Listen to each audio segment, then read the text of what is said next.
எல்லோருக்கும் வணக்கம். Share market இன்னைக்கு என்ன பண்ணி வச்சிங்க அப்படின்ற ஒரு பதட்டமான மனநிலைமையோட தான் நம்ம ஷேர் மார்க்கெட்டை ஓப்பன் பண்ணி பார்க்க வேண்டியதாக இருக்குது. தற்போதைக்கு இன்னைக்கு மைனஸ்லிக்கும் பாசிட்டிவுக்கும் ஃப்ளாட்டுக்கும் மாறி மாறி ட்ரேட் ஆகிட்டு இருக்கு. உங்களுக்கு தோணலாம், என்னையா இவன் நேற்று 546 பாயிண்ட் இறங்கியிருக்கான், இன்னைக்கு என்னடான்னா பாசிட்டிவ்ல ஏறி இருக்கான். இன்ஃபேக்ட் ஒரு கட்டத்தில் வந்து கிட்டத்தட்ட 25,485 நிஃப்டி வந்தான், என்ன ஒரு பைத்தியகாரத்தனமாக இருக்குது அப்படின்ற மாதிரி நீங்கள் நினைக்கலாம். ஆனால் அதையெல்லாம் மறந்துட்டு ஷேர் மார்க்கெட்டை பொறுத்த வரைக்கும் ஏதாவது ஒரு லோ ரேட்டில் பணத்தை போட்டு வச்சுட்டு கம்முனு உட்காந்து வேடிக்கை பார்த்துக்கிட்டே இருந்தோமா, திடீர்னு மார்க்கெட் மேல் நோக்கி ஏறுதா அப்போ அதை பிடிச்சி விற்று விட்டுமா அப்படின்ற மாதிரி தான் பார்க்கணும். ஷேர் மார்க்கெட்டில் லாஜிக்கெல்லாம் கிடையாது. ஸோ இப்போதைக்கு ஷேர் மார்க்கெட்டுக்குள்ள அதிர்ச்சிகரமான சம்பவங்கள், இஸ்ரேலினுடைய வார், செபிலினுடைய எஃப்என்டோ கண்ட்ரோல் மெஷர்ஸ் அப்படின்றது டிஸ்கவுண்ட் ஆயிருக்கும். ஏன்னா ஷேர் மார்க்கெட்டுக்குள்ள இந்த நியூஸ் அப்படின்றது வந்துடுச்சு. இனி அடுத்த நியூஸ் எப்படி கொண்டு வர போறாங்கன்னு தெரியல. பாசிட்டிவ் நியூஸா நெகட்டிவ் நியூஸா எப்படி கொண்டு வர போறாங்கன்னு தெரியல. இந்த இஸ்ரேல் வார், செபி எஃப்என்டோ கண்ட்ரோல் மெஷருக்கு ஈக்குவலா ஷேர் மார்க்கெட்ல குளோபலா ஏதாவது ஒரு பெரிய மாற்றம் கொண்டு வர வைக்க முடியும்னா, மறுபடியும் இந்த யூஎஸ்ல வந்து ஒரு மிகப்பெரிய கிரேட் ரெசஷன் வரப்போகுது அப்படின்ற மாதிரி ஏதாவது ஒன்று கிளப்பி விடலாம். இல்லைன்னா யூஎஸ் எலெக்ஷனில் எதுவும் முடிவெடுக்க முடியாமல் போயிடுச்சு, ஷேர் மார்க்கெட்டுக்கு எகெயின்ஸ்டாக இருக்கிறவங்க தான் அங்கே எலெக்ஷனில் வின் பண்ணியிருக்காங்க அப்படின்ற மாதிரி ஏதாவது ஒன்று கிளப்பி விடலாம். ஸோ இந்த ரெண்டு பெரிய விஷயம்தான் அடுத்தது குளோபலாக பெரிய விஷயம். மற்றபடி அவங்கவுங்க ஊரில் இருக்கக்கூடிய கார்பரேட் ரிசல்ட்ஸு அது போன்ற சம்பவங்கள் தான் இனிமேல் ஷேர் மார்க்கெட்டை பாதிக்கக்கூடிய வாய்ப்பாக இருக்குது. ஸோ இப்போ இந்த தேதியில் மிகப்பெரிய சம்பவங்கள் அப்படின்றதுடைய தாக்கம் ஷேர் மார்க்கெட்டுக்குள்ளே முடிஞ்சிருச்சாவே பார்க்கப்படுகிறது.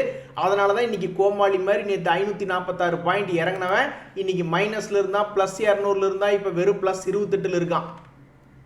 நேற்று மார்க்கெட்டில் வரும்பொழுதே ஏதோ ஒரு குரூப் முடிவு பண்ணி வச்சிருச்சுங்க நண்பர்களே, 500 பாயிண்ட் பிடிச்சி இறக்கி விடணும் அப்படின்ட்டு. இன்றைக்கெல்லாம் போய் பாருங்கள், பெருசாக செல்லிங் இல்லை. ஆக மொத்தம் இந்த எஃப்ஐஎஸ் பண்ண வேலை டே நீ பலே கில்லாடி தாண்டா அப்படின்ற மாதிரி போன செப்டம்பர் மாதத்துடைய முடிவில் 12,000 கோடி அப்படின்றது பணம் போட்டிருந்தாங்க. இப்போ 2 நாளில் அவங்க போட்ட பணத்தை விட அதிகமாக விற்று எடுத்துகிட்டு போயிட்டாங்க. ஆக மொத்தம் இந்த கடைசி ஒரு வருஷம் அப்படின்றது பார்த்தீங்கன்னா நம்மளுடைய டிஐஸ் வந்து பணத்துக்கு மேலே பணம் ஏவரேஜாக ஒரு மாதமானா 30 to 40,000 கோடி அப்படின்ற மாதிரி பணம் போட்டுக்கிட்டே வந்திருக்காங்க. அவங்க நெட்டாக இது வரைக்கும் பணம் பெருசாக போடவே இல்லை. எஃப்ஐஸ் என்ன இருந்தாலும் எஃப்ஐஸை நம்ம மதிக்க தாங்க வேணும். அவங்க கிட்டத்தட்ட 50 லட்சம் கோடி மதிப்பிலான ஸ்டாக்ஸ் வந்து இன்னுமே நம்ம ஷேர் மார்க்கெட்டில் வச்சுருக்காங்க. நண்பர்களே, உங்களுக்கு தெரியாது இல்லை, ரிசல்ட் சீசன் வந்துருச்சுனாவே நம்மளுக்கு ஜாலி தான். அவங்களுடைய பிஸ்னஸ் அப்டேட்டை முதல்ல வெளியிடுவாங்க. அதுக்கப்புறம் அவங்களுடைய ஃபுல் டேட்டா அப்படின்றது வந்து என்னைக்கு போர்ட் மீட்டிங் நடந்து வெளியே வருது அப்படின்றத அறிவிப்பாங்க. அதுக்கப்புறம் ஏதாவது கார்பரேட் ஆக்ஷன் இருக்கான்னு அறிவிப்பாங்க. ஸோ 3 மாதம் நம்மளுக்கு ஜாலி தான் அப்படின்ற மாதிரி இந்த பேங்க் ஆஃப் பரோடா ஷேர் வச்சிருக்கிறவங்களுக்கு இன்னைக்கு ஒரே சந்தோஷம். என்ன காரணம்னா, இன்னைக்கு அவன் திடீர்னு 4% மேல் நோக்கி ஏறி வந்துட்டான்.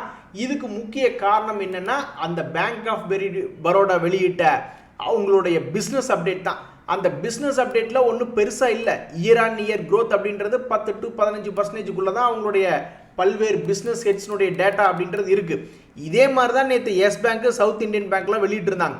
ஒன்றும் பெருசாக மாற்றமே இல்லை. ஆனாலும் பாருங்கள், இந்த பேங்க் ஆஃப் பரோடா வச்சிருக்கிறவங்களுக்கு 4% கை மேலே பலன். அதே சமயம் எம்என்டம் ஷேரை பிடிச்சி 5% கீழே இறக்கி விட்டாங்க. இதுக்கு உண்மையிலேயே லாஜிக் கரெக்டு தான். ஏன்னா அவங்க பண்ண வேலை எப்படி, அவங்களுடைய year on year business update கொடுத்துருக்கிறது வந்து டிக்ளைன் ஆகிருக்கு 1% அப்படின்ற மாதிரி அவங்களுடைய லோன் டிஸ்பர்ஸ்மெண்ட் அப்படின்ற டேட்டா வந்திருக்கு. அதனால் பிடிச்சி கும்முன்னு கும்மி விட்டாங்க.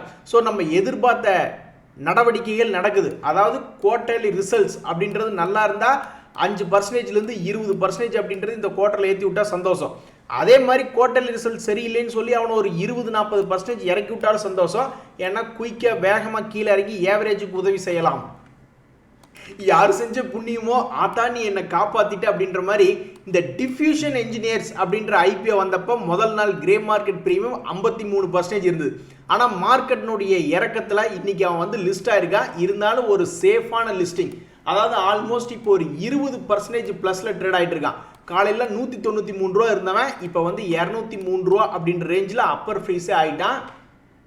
ஸோ இந்த டிஃப்யூஷன் என்ஜினியர்ஸ் ஐபிஓ கிடைச்சவங்களுக்கு இது பெரிய லாபம் வரும்னு எதிர்பார்த்துருந்துருப்பாங்க. பட் மார்க்கெட்டினுடைய இறக்கத்தினால கம்மியானாலும் நல்ல வேலை சேஃபாக லேண்ட் ஆகிட்டாங்க. ஒரு 20% கெயின் அப்படின்றது கிடைச்சிருச்சு.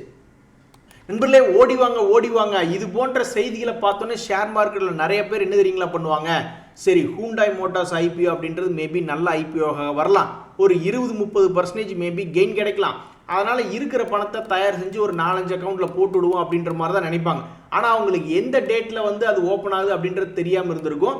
ஸோ நான் படித்த வகையில் அக்டோபர் 14 அப்படின்றது இந்த ஹோண்டாய் மோட்டார்ஸ்னுடைய ஐபிஓ ஓப்பன் ஆகிறதா நான் படிச்சிருக்கேன்.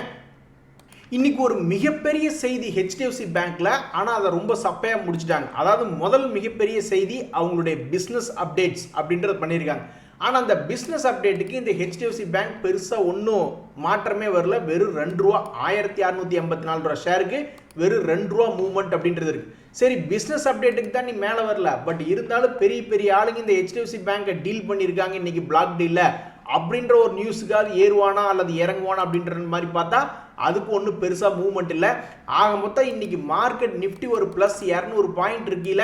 இந்த HDFC பேங்க் திடீர்னு ட்ரிகரை ஒரு 4-5% ஏறி நேற்று இழந்த அதே 500 பாயிண்ட் நிஃப்டி இன்னைக்கு கொண்டு வந்திருக்கலாம். ஆனால் இன்னைக்கு வேணும்னே கெடுத்து விட்ட மாதிரி இவ்வளவு பெரிய ஷேர், அந்த பெரிய ஷேர்ல இவ்வளவு பெரிய நியூஸ்கள் வந்துமே இன்னைக்கு HDFC பேங்க்ல எந்த விதமான மாற்றம் இல்லை. வேணும்னே அதை ஒரே இடத்துல நிற்க வச்சுட்டாங்க. உண்மை சொல்லுங்க, நீங்க எல்லாம் பயந்துட்டு போய் நிஃப்டி அல்லது பேங்க் நிஃப்டினுடைய ரேஞ்ச் எடுத்து பார்த்தீங்களா இல்லையா? நான்லாம் எடுத்து பார்த்தேன். நான் ஒரு மாதிரி பயந்துட்டேன்.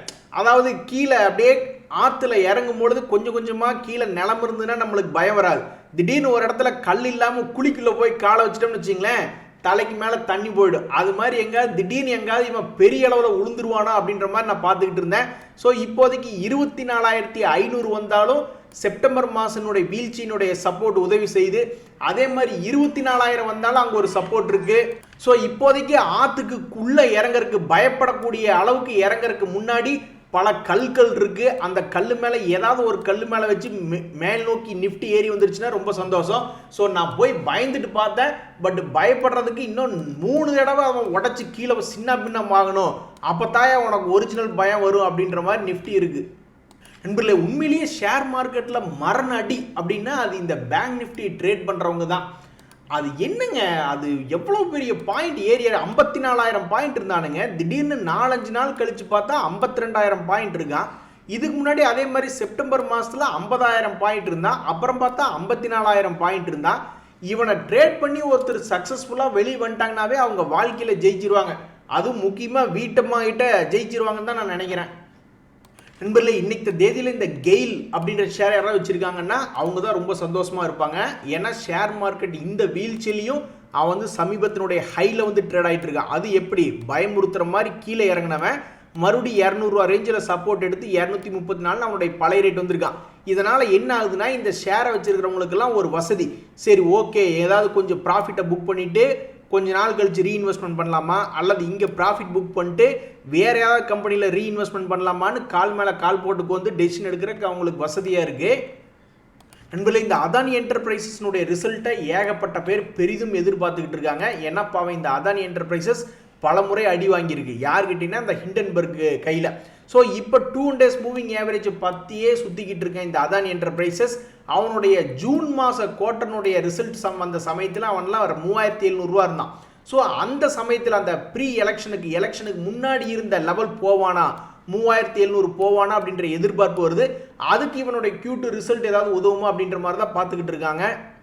யாம் இருக்க பயமேன், இந்த டிஐஸ் இருக்க பயமேன் அப்படின்ற மாதிரி நீ 15,000 கோடிக்கு நீ விற்கிறியா, பரவாயில்ல, நாங்கள் ஒரு 12,000 கோடிக்கு மேலே நாங்கள் வாங்குகிறோம் அப்படின்ற மாதிரி டிஐஸ் வந்து எஃப்ஐஸ் எவ்வளோ விற்கிறாங்களோ அதுக்கு ஈக்குவலாக ஆஃப்செட் பண்ணுறாங்க. இதனால் என்ன ஆகுதுன்னா, ஷேர் மார்க்கெட்டில் எவ்வளவு பெரிய வீழ்ச்சி வந்தாலும் எத்தனை பேர் வந்து விற்றாலும் டிஐஸ் அதை கவுண்டர் பண்ணுறாங்க அப்படின்ற ஒரு நம்பிக்கை வருது. 3 வருஷமாகவே இதைத்தானே பண்ணுறாங்க. ஒரு 3 நாள் பண்ணால் கூட சரி ஓகே, 4வது நாள் பண்ண மாட்டாங்கன்னு நம்ம நினச்சிக்கிட்டு இருக்கலாம். ஆனால் 3 வருஷமாக பண்ணிக்கிட்டு மார்க்கெட்டுக்கு ரொம்ப ஹெல்ப்ஃபுல்லாக இருக்காங்க இந்த டிஐஸ். இதனால என்ன ஆகுதுன்னா, எனக்கெல்லாம் சுத்தமாக பயமே இல்லை. சரி, எப்படி பார்த்தாலும் கீழே வந்துச்சுன்னா டிஐஸ் வாங்குவாங்க. ஒருவேளை டிஐஸ் வாங்காம விட்டாங்கன்னா நம்மளுடைய ஷேர் மார்க்கெட் அதில் பாதாளத்தில் இந்த சைனா மார்க்கெட் மாதிரி ஹாங்காங் மார்க்கெட் மாதிரி போய் கீழே விழுந்துரும். அப்போ அந்த சமயத்தில் எஃப்ஐஸே மறுபடி வந்து வாங்கினாலும் ஆச்சரியப்படுறதுல. ஏன்னா அவங்கெல்லாம் வேடந்தாங்கல் பறவைகள். எப்பெல்லாம் லோ ரேட்டில் கிடைக்குதோ அப்போல்லாம் வாங்கி ஹை ரேட்டில் வித்துட்டு போயிடுவாங்க. ஸோ எப்படி பார்த்தாலும் இந்த டிஐஸும் எஃப்ஐஸ் இருக்கிற வரைக்கும் இனி நம்ம இந்திய ஷேர் மார்க்கெட் பயப்படுறதுக்கு தேவையில்லை அப்படின்ற மாதிரி ஆயிடுச்சு. நண்பர்களே, மிக எளிமையாக நம்ம கெஸ் பண்ணலாம். நம்ம இல்லாதப்ப நம்ம வீட்டுக்கு நம்ம அக்காக்கள் ஒரு 5 பேர், தங்கச்சிகள் ஒரு 5 பேர் வந்துட்டு போனாங்க அப்படின்னா நம்ம மிக ஈஸியாக கெஸ் பண்ணலாம் அங்கே என்ன நடந்திருக்கும் அப்படின்ற மாதிரி. ஸோ இப்போ செபி வந்து கண்ட்ரோல் மெஷர்ஸ் போட்டுருச்சு. ஒரு எக்ஸ்சேஞ்சுக்கு ஒரு வீக்குக்கு வீக்லி எக்ஸ்பைரி ஒரு இண்டெக்ஸில் தான் இருக்கும் அப்படின்னு சொன்னாங்காட்டி பிஎஸ்சி மிக எளிமையாக சென்செக்ஸ் 30 அப்படின்ற அவங்களுடைய பாப்புலர் இண்டெக்ஸை மட்டும் வச்சுக்கிட்டு மற்ற இண்டெக்ஸை வீக்லி எக்ஸ்பைரியிலிருந்து தூக்கி விட போகுது. அதே மாதிரி இந்த டாடா மோட்டார் ஷேர் அப்படின்றது சமீபத்தில் கீழே வந்து விழுந்திருக்கு. அது எவ்வளவு பர்சன்டேஜ் இப்போ உச்சத்திலிருந்து கீழே விழுந்திருக்குன்னா ஆல்மோஸ்ட் 20% விழுந்திருக்கு. இந்த மாதிரி 20% விழுகும் பொழுது இது ஒரு டெசிஷன் பாயிண்ட். இங்கிருந்து மறுபடி 20% ஏறப்போகுதா அல்லது இந்த 2 days மூவிங் ஆவரேஜ் கீழே தொடர்ந்து இறங்கி 40% இறங்க போகுதா அப்படின்ற ஒரு முக்கியமான டெசிசிவ் பாயிண்ட்ல இந்த டாடா மோட்டார் ஷேர் வந்து நிற்குது. அடாடா, இந்த சொனாட்டா சாஃப்ட்வேர் ஷேர் யாராவது வச்சிருப்பீங்களா? கொஞ்ச நாளைக்கு முன்னாடி சந்தோஷத்தில் இருந்திருப்பீங்க. சரி, ஓகே, ஒருவேளை இங்கிருந்து சப்போர்ட் எடுத்து மேல் நோக்கி போயிடுவானோ அப்படின்ட்டு. ஆனால் அவன் என்னடான்னா கடந்த 2 நாட்களாக மார்க்கெட் சரியில்லாதனால கொஞ்சம் கீழே தான் இறங்குறான். இனி மறுபடியும் அவன் எப்போ ஒரு 650 ரூபாய் தாண்டானோ அப்போதான் மனசுக்கு சந்தோஷம் வரும். நண்பர்களே, அது என்ன டிசைனே தெரில. நம்ம கையில் இல்லாத ஷேர்கள்லாம் ஷேர் மார்க்கெட்டில் பார்க்கும்பொழுது நல்ல லாபம் வந்துக்கிட்டு இருக்கிற மாதிரி தெரியும். ஆனால் நம்ம கையில் இருக்கக்கூடிய ஷேர்ஸ் படுத்து கிடக்கிற மாதிரி இருக்கும். அது மாதிரி தான் இந்த பஜாஜ் எலக்ட்ரிக்கல்ஸ் அப்படின்ற ஷேர் தற்போது அவன் ரொம்ப லோ ரேட்டில் இருக்கான். இதுக்கு முன்னாடியெல்லாம் இந்த லோ ரேட் வரும்பொழுது ஒரு சப்போர்ட் எடுத்து மேல் நோக்கி தான் போயிருக்கான் இந்த பஜாஜ் எலக்ட்ரிக்கல்ஸ். இந்த முறை மறுபடி 928 1100 வருமா அப்படின்ற எதிர்பார்ப்பு வருது. வந்ததுன்னா ரொம்ப சந்தோஷம் தான். இன்றைய தகவல் அனைத்து உங்களுக்கு உதவியாக இருந்ததுன்னு எனக்கு சந்தோஷம் தான். ரொம்ப நன்றி, வணக்கம்.